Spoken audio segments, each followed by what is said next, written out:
¿Algún comentario acerca del uso del modelo, los elementos que estamos aquí revisando?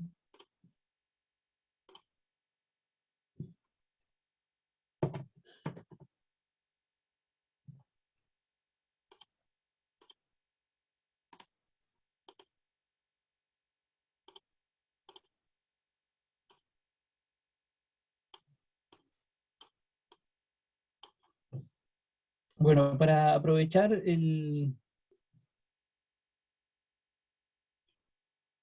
Karina, por ejemplo, pregunta ahora cómo saber cuántos protones o electrones utilizar. Lo que estamos haciendo justamente es mostrar o modelar, ¿cierto?, los átomos de los distintos elementos químicos.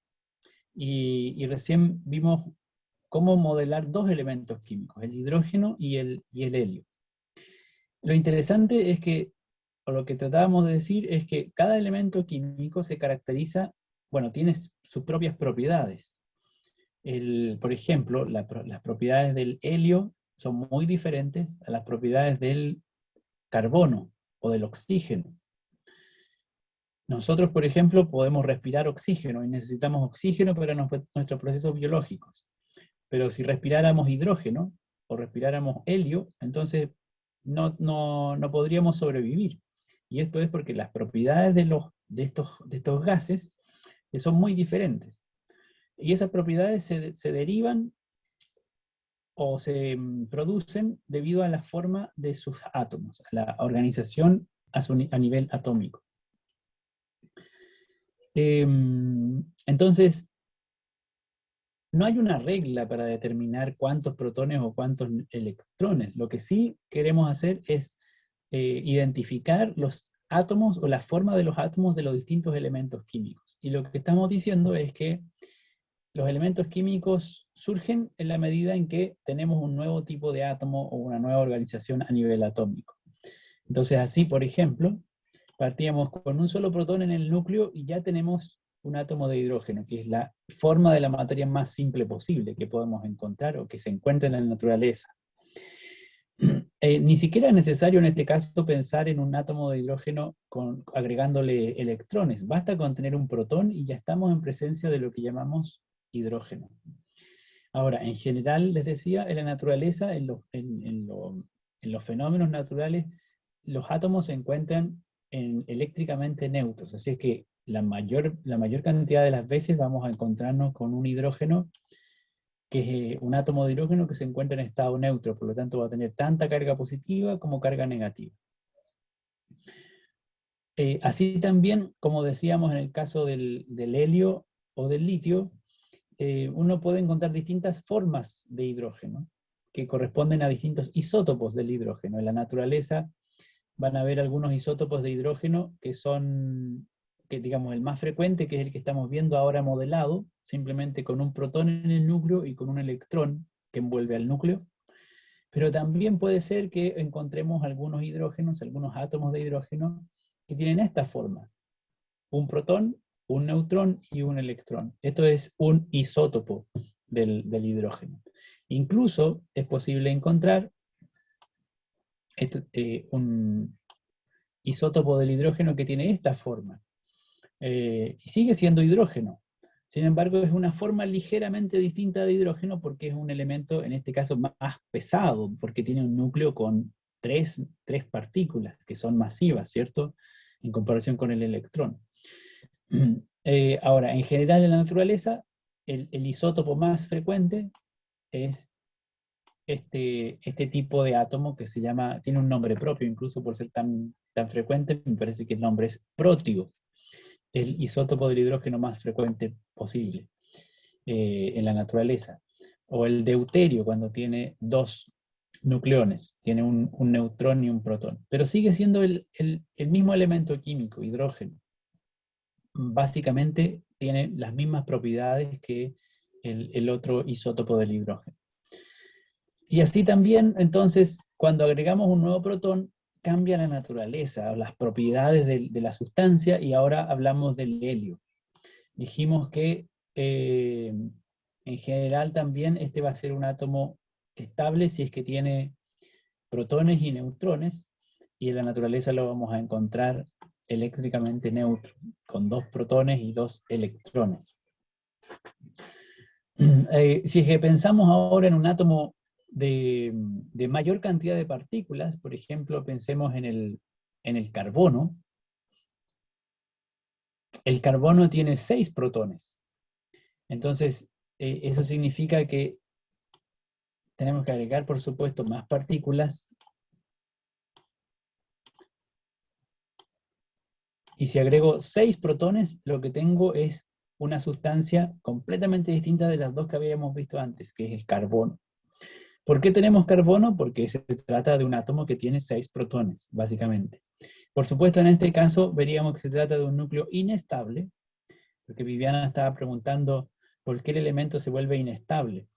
No necesariamente se trata de inestabilidad con más neutrones, sino que el problema está en el desequilibrio, o en el balance, o en el desbalance que hay entre las fuerzas que mantienen unido al núcleo. Y esas fuerzas que mantienen unido al núcleo están compitiendo con las fuerzas que hacen que las partículas del núcleo también se repelan unas a la otra. Recuerde que las partículas positivas entre sí se repelen. Entonces, si solo tenemos partículas positivas, o si tenemos muchas partículas positivas, entre ellas se están repeliendo una a las otras. Para que funcione en equilibrio la repulsión con la atracción a nivel del núcleo, también tiene que participar la interacción fuerte, la interacción nuclear fuerte, que es este otro tipo de interacción que se da entre las partículas de los núcleos atómicos. Y esa interacción nuclear fuerte requiere en general también la presencia de más neutrones. Pero ¿cuántos neutrones? En general, tantos neutrones como protones hay en el núcleo. En este caso tenemos 6 protones y 6 neutrones y conseguimos tener un núcleo estable. Quiere decir eso que, básicamente, en la naturaleza, cuando se forma el carbono, por distintos procesos, por ejemplo, cuando se descomponen los seres vivos, ¿cierto? Y se forman átomos de carbono, o se dispersan los átomos de carbono, esos átomos de carbono son de este tipo, son átomos estables. Porque si si por alguna razón en algún proceso atómico se llegara a formar un átomo de carbono que solo tiene 5 neutrones, entonces habría un desbalance en el núcleo, y ese desbalance implicaría que este núcleo de alguna manera se descompusiera, se rompiera en núcleos más simples. Así que en general esto, digamos, no lo vamos a encontrar en la naturaleza. Pero sí, en cambio, encontramos esta forma estable del carbono que tiene tantos protones como tantos neutrones. Por supuesto, si es que desbalanceamos más todavía el núcleo, agregándole más neutrones, en algún momento también puede ocurrir que el núcleo se vuelva inestable, porque de nuevo se produce este desbalance, este desequilibrio entre las fuerzas que hay entre estas partículas. Y esas fuerzas, ya dijimos, son de repulsión, de origen eléctrico, y de atracción asociadas a la interacción nuclear fuerte. Entonces, en este caso, por último, yo diría, Karina, bueno, ya sabemos que si agregamos protones, estamos cambiando el elemento químico. Entonces, si es que hablamos de carbono, el carbono se caracteriza porque tiene un átomo con 6 protones en el núcleo. Eso define al carbono. Y el hecho de que tenga 2 electrones en este caso es porque nuestra construcción hasta el momento solo ha considerado 2 electrones, pero básicamente tenemos un átomo de carbono que tiene un desbalance de carga eléctrica. Es un átomo de carbono que se dice ionizado. En general, el carbono y los elementos químicos en la naturaleza se encuentran eléctricamente neutros. Y por lo tanto, en general, cuando nos topamos con átomos de carbono, o los átomos de carbono que conforman nuestro cuerpo, son átomos neutros eléctricamente. Y eso significa que tienen tanta carga positiva como negativa. Así es que, si en este caso el átomo de carbono tiene 6 protones, para que sea un átomo neutro, ¿cuántos electrones tendríamos que considerar? Efectivamente, como dice Karina, para que sea neutro necesita 6 electrones. Y entonces en el modelo lo que tendríamos que hacer es agregar otros 4, porque ya teníamos 2. Y ahora nos quedamos con un átomo neutro de carbono, como en general lo vamos a encontrar en la naturaleza. Tanto en los átomos de carbono que están en el lápiz grafito, en la mina del lápiz grafito, como los átomos de carbono que están en nuestras células, por ejemplo, o los átomos de carbono que están en los fideos. Todos ellos son átomos neutros, que tienen un núcleo con 6 protones, con 6 neutrones y con 6 electrones alrededor.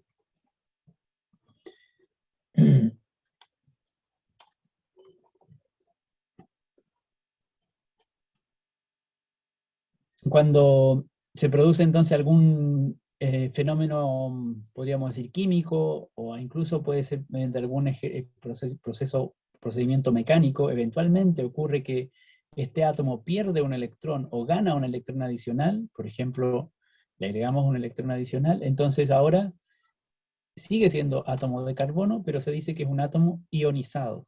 Es un ion de carbono, básicamente porque tiene un desbalance de carga eléctrica. En este caso tiene un exceso negativo, -1. La carga eléctrica es -1. Si es que el átomo de carbono pierde un electrón por alguna razón, entonces es un átomo ionizado, pero en este caso está ionizado positivamente, porque tiene más carga positiva que negativa.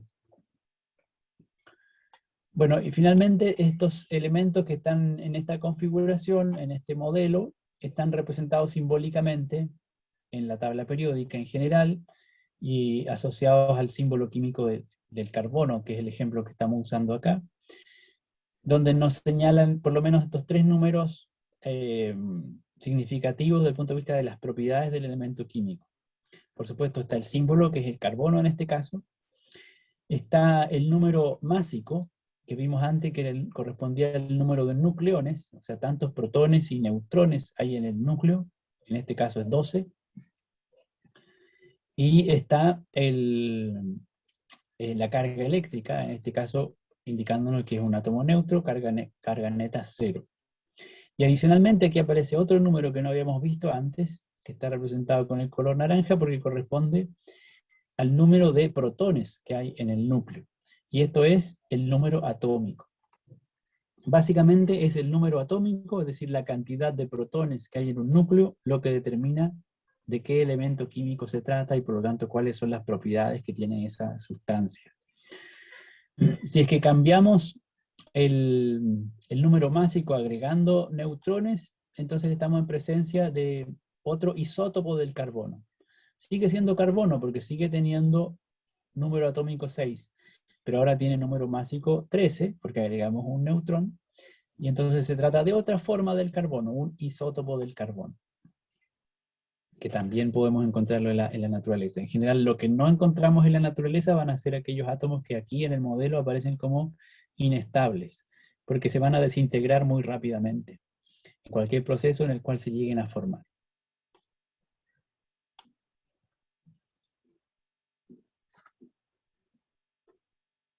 ¿Alguna pregunta o comentario sobre esta última parte?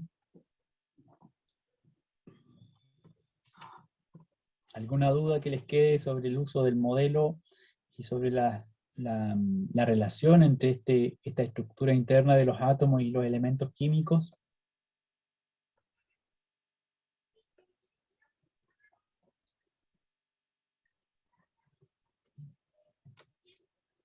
Gracias, Camila. Me alegro, Viviana, bueno, que no haya dudas.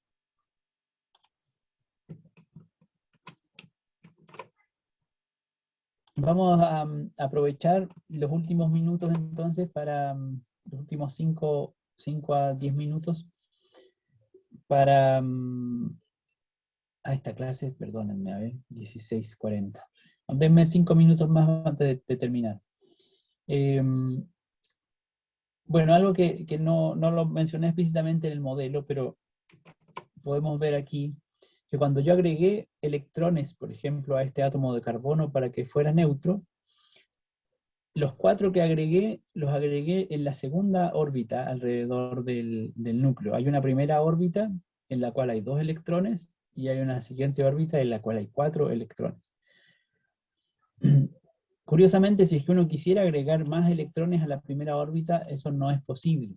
En este caso el modelo no lo permite. Y esta característica del modelo, por supuesto, corresponde a una característica de la teoría atómica que corresponde al modelo. En este caso, es una característica o una propiedad intrínseca de la naturaleza de los átomos, y que está descrito en el caso de la teoría física, de la teoría atómica físico-cuántica, que básicamente establece una condición o una restricción al número de electrones que pueden ocupar una órbita alrededor del núcleo. Cada una de estas órbitas corresponde a un nivel energético. O sea, los electrones en distintas distancias, podríamos decir, del núcleo, o a distintas configuraciones, tienen distinta energía. Y esa energía, digamos, la energía asociada a estos niveles, o a estos electrones, corresponden a niveles que están predeterminados, que están definidos por la naturaleza misma de las partículas que conforman los átomos. Así entonces, la restricción a la cual se someten esos niveles de energía tiene que ver con el número de partículas que se pueden situar en cada nivel energético. En el primer nivel, no solo puede ubicar 2 electrones. En el segundo nivel de energía se pueden ubicar hasta 8 electrones, pero no se pueden ubicar más. Sí se pueden considerar menos, pero no se pueden agregar más electrones al segundo nivel energético.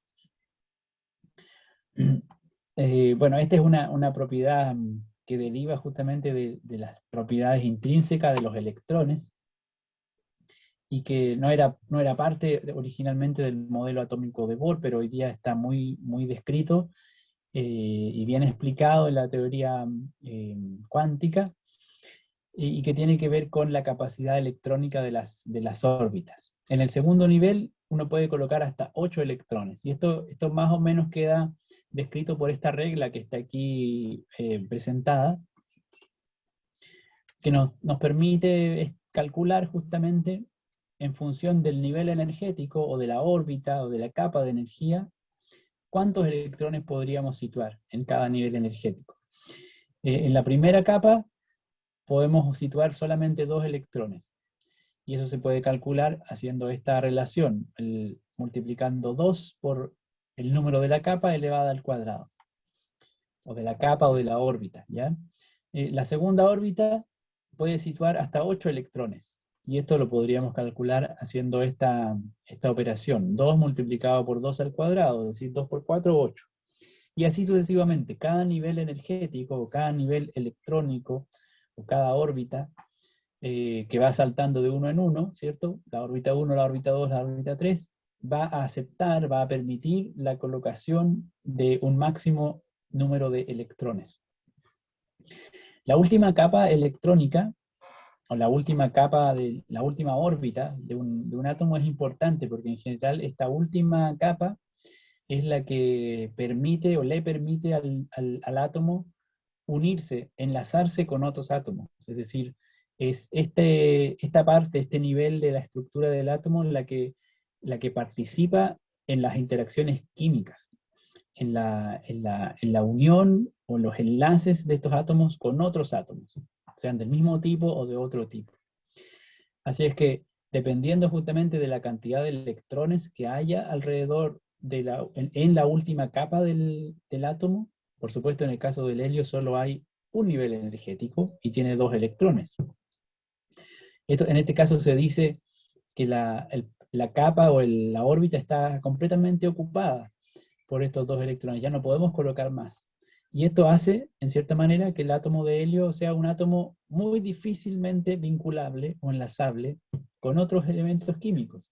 Por esa razón se habla del helio como un gas noble, porque es un tipo de elemento químico que no participa de reacciones químicas. Y no participa de reacciones químicas justamente porque esa única capa electrónica que tiene está saturada de electrones, tiene toda su máxima capacidad.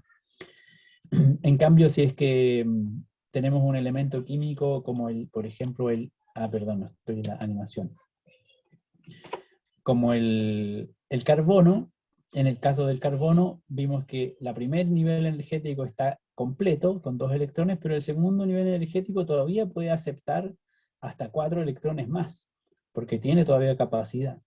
Y en ese sentido el átomo de carbono resulta ser un elemento químico muy fácil de vincular, de enlazar con otros elementos químicos. Y por eso el carbono es tan importante en muchos procesos químicos y en muchos procesos bioquímicos, justamente, por su capacidad para participar en ciertas reacciones químicas. Y esa capacidad está vinculada, está asociada a su estructura a nivel electrónica.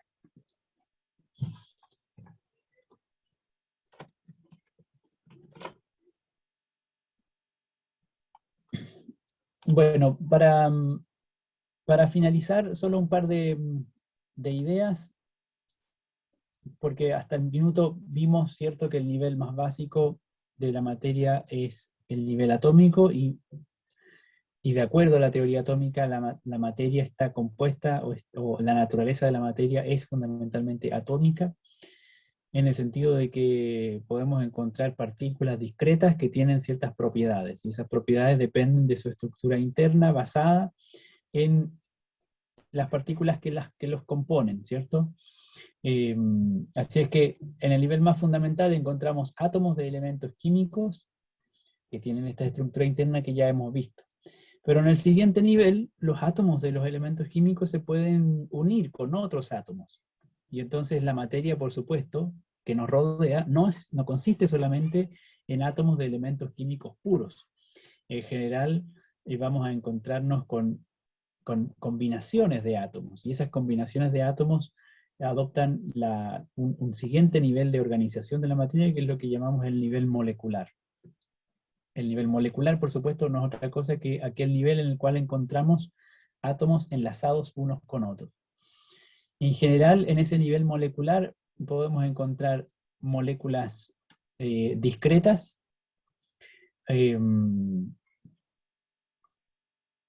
que son, podríamos decir, moléculas relativamente simples, conformadas por un número reducido de átomos, que pueden ser del mismo tipo o de distinto tipo de elemento químico. Por ejemplo, cuando hablamos de moléculas inorgánicas, algo que podemos encontrar en la atmósfera es el oxígeno molecular. ¿Qué es el oxígeno molecular? Es, por supuesto, átomos de oxígeno que están enlazados uno con el otro. Es decir, son dos átomos de oxígeno que están enlazados químicamente, que se mantienen unidos. En general, en la atmósfera, cuando nosotros respiramos oxígeno, lo que respiramos es oxígeno molecular, es decir, respiramos dos átomos de oxígeno combinados, enlazados químicamente. También, por supuesto, se puede hablar de hidrógeno molecular, porque hablamos de átomos de hidrógeno, dos átomos de hidrógeno que están enlazados químicamente, unidos por sus capas externas a nivel electrónico. O hablamos también de la molécula de agua, compuesta por, cierto, hidrógeno y agua. Dos átomos de hidrógeno, un átomo de agua. Y así sucesivamente, ¿cierto? Hay algunas moléculas inorgánicas que podemos encontrar en la naturaleza que se formaron en procesos físicos y químicos desde la formación del sistema solar. Y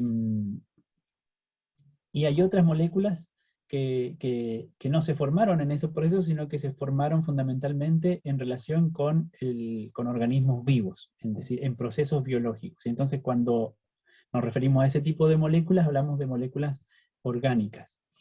Esas moléculas orgánicas, por ejemplo, como los hidrocarburos, etano, metano, benceno, son ejemplos de hidrocarburos que derivan, por ejemplo, de la descomposición de materia orgánica.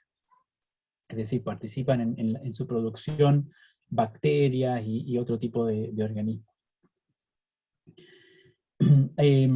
Así que hablamos en esta distinción de moléculas discretas, aquellas que están compuestas por un número acotado, digamos, pequeño de átomos, ya sea del mismo tipo de elemento químico o de distinto tipo de elemento químico.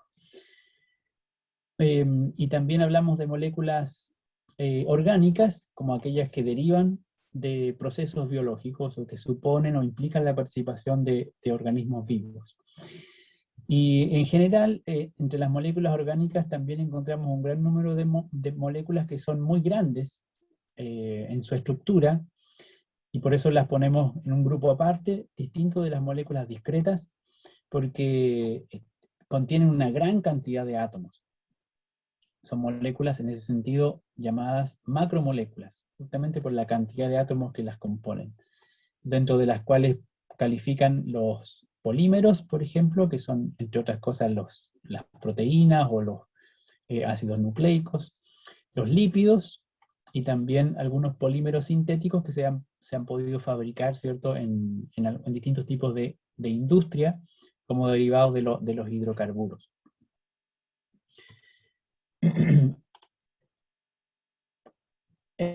Para terminar, recordar la idea de una molécula como un grupo eléctricamente neutro de átomos, un grupo que está enlazado químicamente y que se mantiene estable en general, a menos que participe de algún tipo de combinación química o de reacción química con otras sustancias. Cuando hablábamos de moléculas discretas, mencionábamos el caso de la molécula de agua, que se puede representar, ¿cierto?, con un modelo como este, que incluye 2 átomos de hidrógeno y un átomo de oxígeno enlazados, y las líneas representan en este caso los enlaces que mantienen unidos a esos átomos, enlaces químicos, que ya dijimos, se ocurren o se producen, se forman mediante la combinación de distintas maneras de las capas electrónicas o las capas de electrones que envuelven a los núcleos. Y cuando hablamos de macromoléculas, por ejemplo, podemos pensar en la sacarosa, y aquí vemos una molécula, un modelo de una molécula de sacarosa que contiene una gran cantidad de átomos. O todavía más compleja, un modelo de la molécula de ADN que tiene todavía un número mucho mayor de átomos.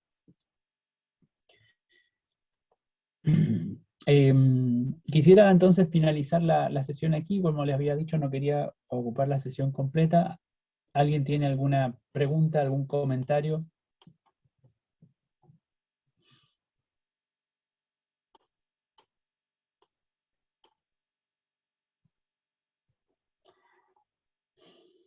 Gracias, Javiera. Bueno, espero entonces que puedan desarrollar su trabajo para el próximo lunes. Nos vamos a encontrar ese día para revisar algunas propiedades de la materia, ya no a nivel atómico y molecular, sino que a nivel macroscópico. Y luego les voy a proponer justamente un trabajo en torno a un taller de propiedades que nos va a permitir hacer algunas mediciones de esas características de la materia. Mucha suerte con la evaluación entonces, ¿ya? Revisen los comentarios, la retroalimentación y traten de completar lo mejor posible el registro de audio para que lo puedan entregar el lunes, ¿ya? Que tengan una buena tarde, cuídense mucho, que termine muy bien su semana, suerte.